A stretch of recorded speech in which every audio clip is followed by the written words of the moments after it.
There was a famous ultra marathon in Australia many years ago called the Westerfield Sydney to Melbourne Ultra Marathon, started in 1983.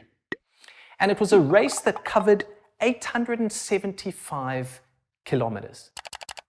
So this isn't the kind of race that you kind of do unless you're a full-time professional ultra marathon runner and you've got time to train and sponsors to support you.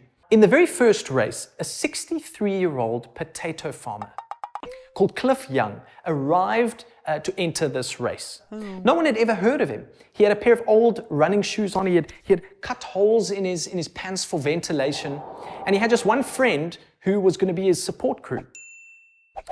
You can imagine what the officials were thinking. They were like, I mean, what are you doing here?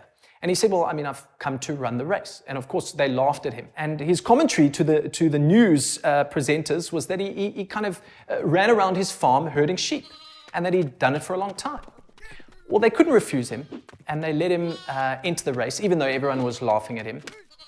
And as the race started, he became even more ridiculous to everyone because he very quickly fell behind, and he had this strange kind of shuffling running that made it even more embarrassing. And of course, everyone thought he was just going to flake out and it would just be, an embarrassing moment.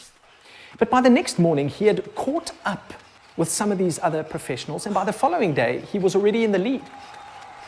By the fourth day, it was clear that no one was going to be able to catch him, and halfway through the fifth day, he completed the race. 5 days, 15 hours, and 4 minutes. 10 hours faster than the second place athlete, and almost 2 days faster than the previous record of running between those two cities. You see, no one had told Cliff Young about the scientific research, the optimal pace, the amount of food, the amount of rest, the amount of sleep needed.